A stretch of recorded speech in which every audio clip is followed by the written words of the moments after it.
എന്തോ ഉണർവ എന്നൊക്കെ പറഞ്ഞ് ഭയങ്കര കൈയൊക്കെ കുലുക്കി, കൈയൊക്കെ അട്ടിച്ച് പൊട്ടിച്ച് ഭയങ്കര എക്സ്റ്റസി ഉണ്ട്. പക്ഷേ ലൈഫില്ല. കാര്യം എന്നറിയാമോ? ജീവനുള്ളവനെന്ന് പേരുണ്ടെങ്കിലും മരിച്ചു കിടക്കുകയാണ്. അവർക്ക് പൊളിറ്റിക്കൽ ഇൻഫ്ലുവൻസ് ഒക്കെ കാണും, പക്ഷേ ടെസ്റ്റിമണി ഇല്ല, ജനങ്ങളുടെ മധ്യത്തിൽ സാക്ഷ്യമില്ല.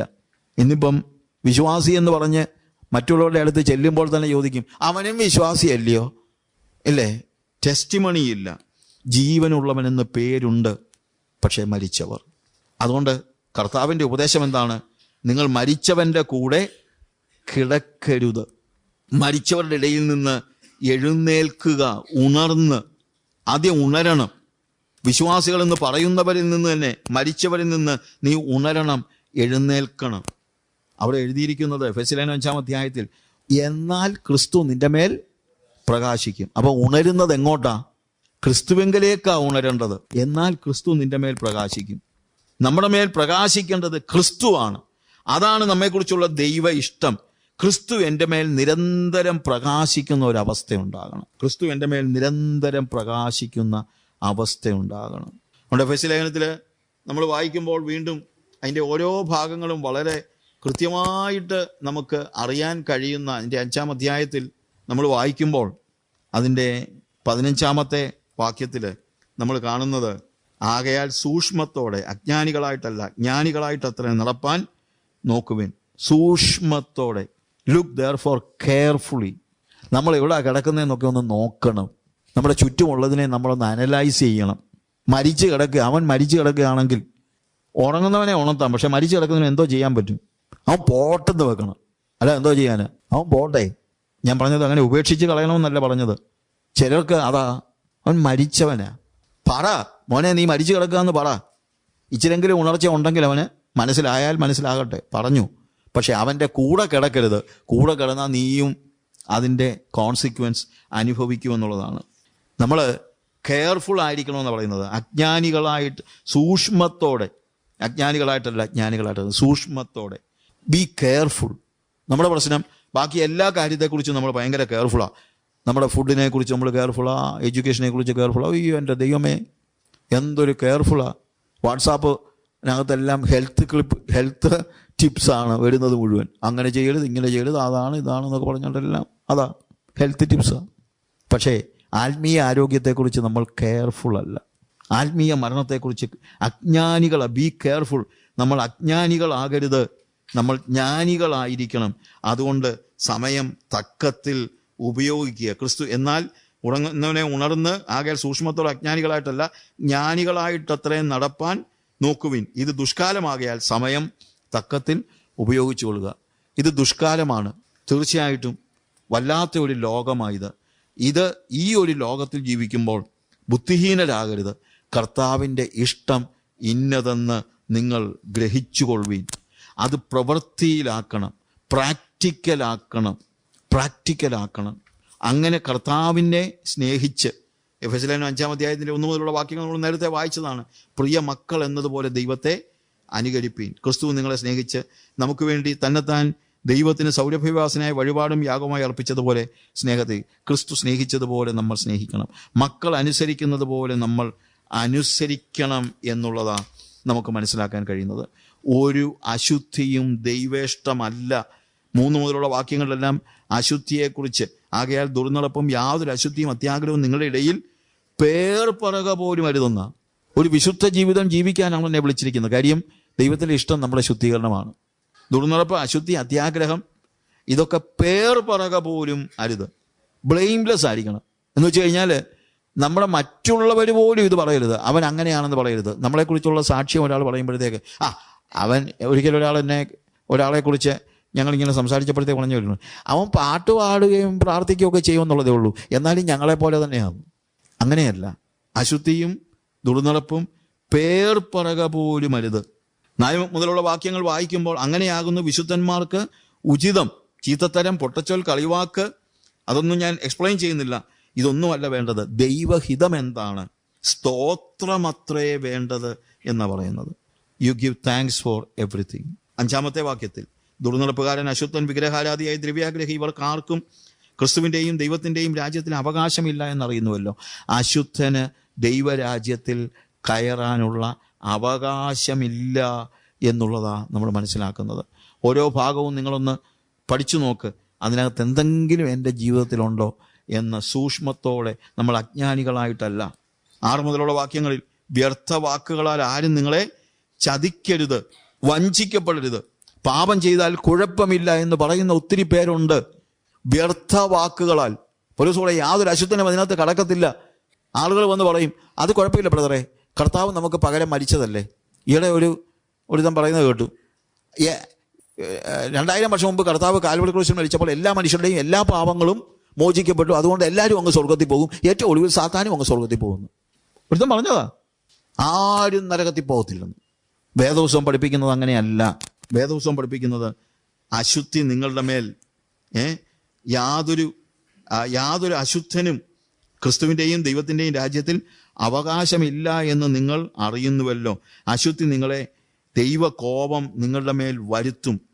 വ്യർത്ഥവാക്കുകൾ ആരും നിങ്ങളെ ചതിക്കരുത്, ഈ വക നിമിത്തമല്ലോ ദൈവകോപം അനുസരണം കെട്ടവരുടെ മേൽ വരുന്നത്.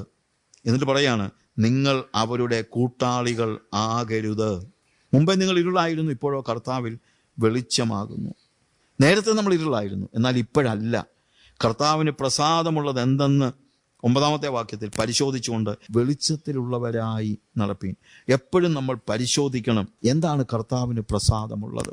അതാണ് കർത്താവിന് പ്രസാദമുള്ളതെന്ന് പറഞ്ഞാൽ കർത്താവിൻ്റെ ഇഷ്ടം എന്താണെന്നുള്ളത് നമ്മളെപ്പോഴും പരിശോധിക്കണം. എൻ്റെ ജീവിതത്തിൽ കർത്താവിൻ്റെ ഇഷ്ടം എന്താണോ എന്ന് ഞാൻ എപ്പോഴും പരിശോധിച്ചു കൊണ്ടിരിക്കണം എന്നാണ് നമ്മൾ കാണുന്നത്. അതുകൊണ്ട് നമ്മൾ അനുസരണമുള്ള മക്കളായി, 1 പത്രോസ് 1-ാം അധ്യായത്തിൻ്റെ 13 മുതൽ 17 വരെയുള്ള വാക്യങ്ങൾ, അതിൻ്റെ 15-ാമത്തെ വാക്യത്തിൽ അനുസരണമുള്ള മക്കളായി എപ്പോഴും നമ്മൾ ഓർക്കണം, ഞാൻ മകനാണ്.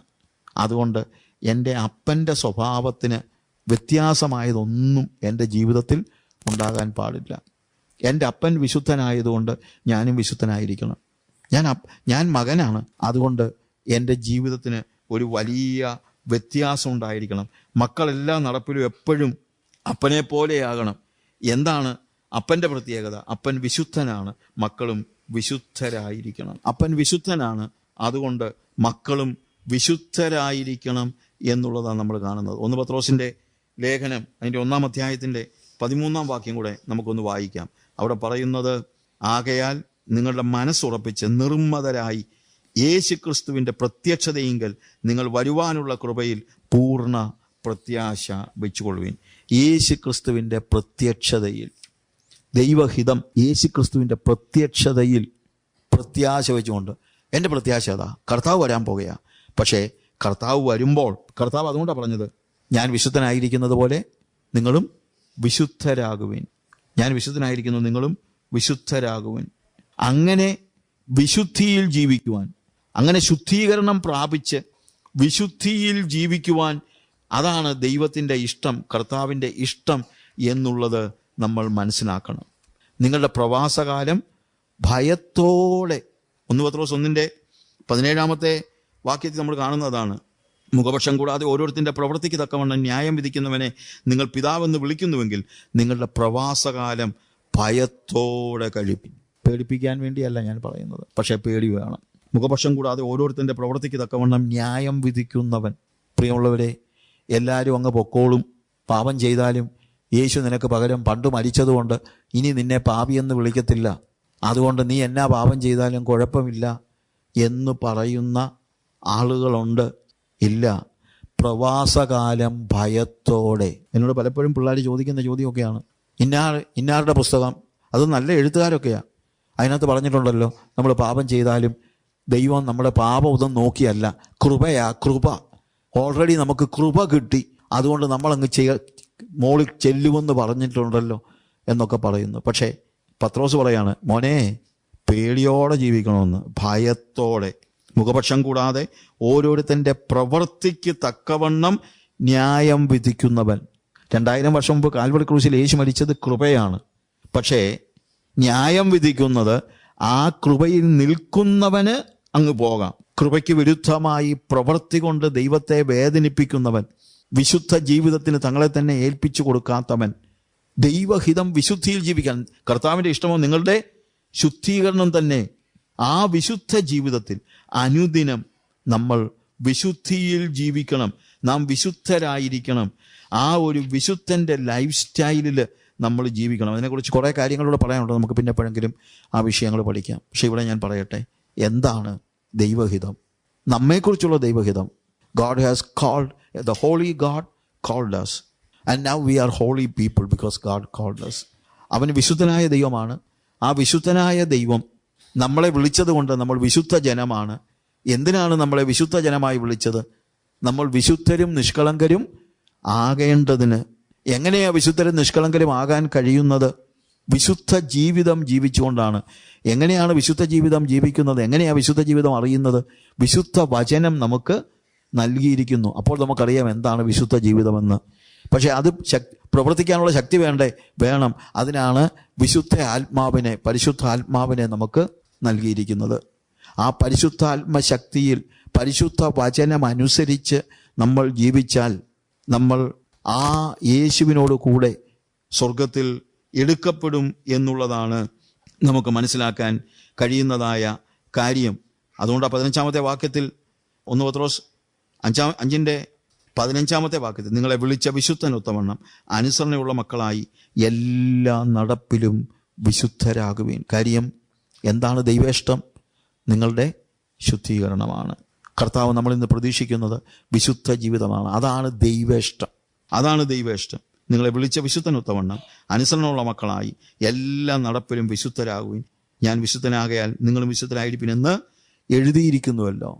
ഇത് വെറുതെ എഴുതിയിരിക്കുകയല്ല. മുഖപക്ഷം കൂടാതെ ഓരോരുത്തൻ്റെ പ്രവൃത്തിക്ക് തക്കവണ്ണം ന്യായം വിധിക്കുന്നവൻ വരുന്നു. കർത്താവ് വരുന്നു. ഹല്ലേലൂയ. ആ കർത്താവ് വരുമ്പോൾ ആ വിശുദ്ധിയിൽ ജീവിക്കുന്നവന് മാത്രമേ, കർത്താവുമായി നിരന്തര സംസർഗത്തിൽ ജീവിക്കുന്നവന് മാത്രമേ, പരിശുദ്ധാത്മ നിറവിൽ ജീവിക്കുന്നവന് മാത്രമേ ആ വിശുദ്ധ ജീവിതത്തിൽ ആ വിശുദ്ധനോട് കൂടെ ജീവിക്കാനായിട്ട് നമുക്ക് കഴിയത്തുള്ളൂ. നമ്മുടെ പാപങ്ങളിൽ നമ്മൾ തുടരുന്നുവെങ്കിൽ നമ്മൾ അത് വിട്ടെഴുന്നേൽക്കണം. ഒരുപക്ഷെ നമ്മുടെ ചുറ്റുമുള്ളവരൊക്കെ മരിച്ചവരായിരിക്കും. മരിച്ചവരുടെ ഇടയിൽ നിന്ന് ഉറങ്ങുന്നവനെ ഉണർന്ന് മരിച്ചവരുടെ ഇടയിൽ നിന്ന് എഴുന്നേൽക്കുക. നമുക്കും ചിലപ്പോൾ ഉറക്കമൊക്കെ വന്നെന്നിരിക്കും. പക്ഷേ ഉറങ്ങരുത്. കാരണം ഇത് നമ്മുടെ നിത്യതയുടെ പ്രശ്നമാണ്.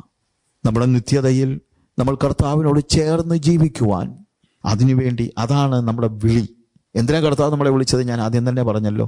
അടിസ്ഥാനപരമായി കർത്താവ് വിളിച്ചപ്പോൾ കർത്താവിൻ്റെ ലക്ഷ്യം നിത്യതയിൽ ദൈവത്തോട് കൂടെ നമ്മളായിരിക്കണം. അതുകൊണ്ടാണ് കർത്താവ് പറഞ്ഞത്, ഞാൻ ഇരിക്കുന്ന ഇടത്ത് നിങ്ങളെയും ചേർത്തുകൊള്ളും. കർത്താവ് ഇരിക്കുന്നിടത്തേക്ക് നമുക്ക് പോകണം. പക്ഷെ പോകുമ്പോൾ അവിടെ നമ്മൾ ഓർക്കണം, നമ്മളെ വിളിച്ച വിശുദ്ധനൊത്തവണ്ണം ജീവിക്കുന്നവർക്കാണ് അങ്ങോട്ട് പോകാൻ കഴിയുന്നത്.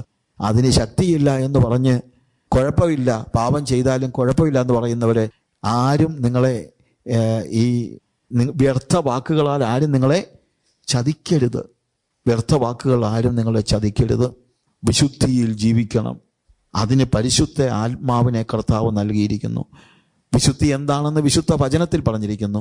ആ വിശുദ്ധ വചനത്തിൽ പറഞ്ഞിരിക്കുന്ന ജീവിതം, വിശുദ്ധിയിൽ ജീവിക്കാൻ ദൈവത്തിൻ്റെ പരിശുദ്ധാത്മാവിനെ നമുക്ക് ദൈവം നൽകിയിരിക്കുന്നു. അങ്ങനെ നമുക്ക് ജീവിക്കാം.